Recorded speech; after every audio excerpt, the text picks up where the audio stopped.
You check your phone again. No new messages. You tell yourself it doesn't matter. But somewhere in your chest, something tightens. That feeling has a name. And in 1958, a scientist proved it could kill you. His name was Harry Harlow. He wanted to know what a baby actually needs from its mother. Food, warmth, or something else entirely? So he built two fake mothers out of wire. One was bare metal, but it held a bottle of milk.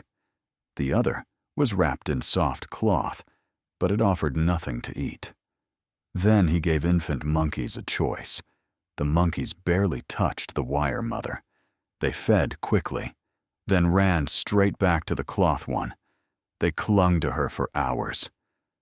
When Harlow introduced something frightening into the cage, the monkeys didn't run to the food. They ran to the comfort. Food kept them alive, but comfort kept them fine. Without it, something inside them started to break. Harlow's isolated monkeys grew up differently. They rocked back and forth alone. They stopped interacting with others. Some stopped eating entirely. The absence of connection didn't just make them sad. It rewired how they existed in the world. You might think, that's monkeys. Humans are different. Are they, though? Decades later, a psychologist named John Cacioppo spent his career trying to answer that exact question. He studied loneliness not as a feeling, but as a biological state. And what he found was unsettling. Chronic loneliness raises cortisol, the stress hormone your body releases when it senses danger. It disrupts sleep. It weakens the immune system. Cacioppo discovered that a lonely brain behaves like a threatened brain, on constant alert, scanning for social rejection the way your ancestors once scanned the grass for predators. Your brain never got the memo that isolation today looks different than it did back then. To your nervous system, no tribe still means no protection. Then, in 2010, researcher Julianne Holt-Lunstad did something no one had done before.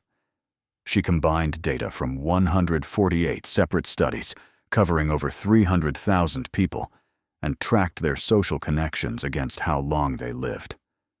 The result reframed everything. Loneliness increased the risk of early death by an amount comparable to smoking 15 cigarettes a day. It outranked obesity. It outranked physical inactivity. A lack of connection was, statistically, more dangerous than a lack of exercise. Think about that for a second. Nobody warns you about isolation the way they warn you about cigarettes. There's no label for it.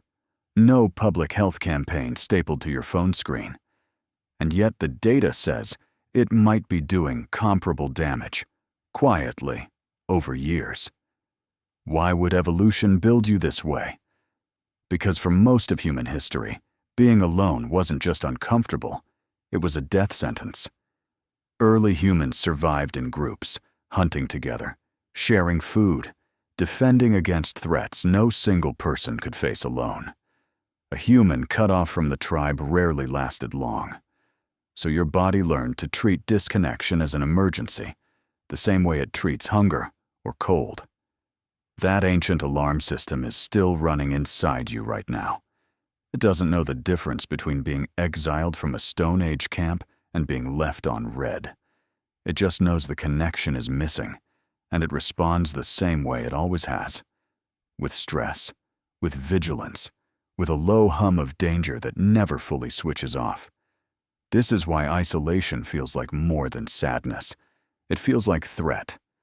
Because to the oldest part of your brain, it is. So the next time you feel that pull to reach out to someone, to text back, to sit with people instead of alone, know that you're not being needy. You're listening to a system millions of years old, one that once meant the difference between living and dying. You check your phone again. This time, you send the message first, and somewhere in your chest, something loosens. Thank you for watching, my dear viewers. Just hit subscribe.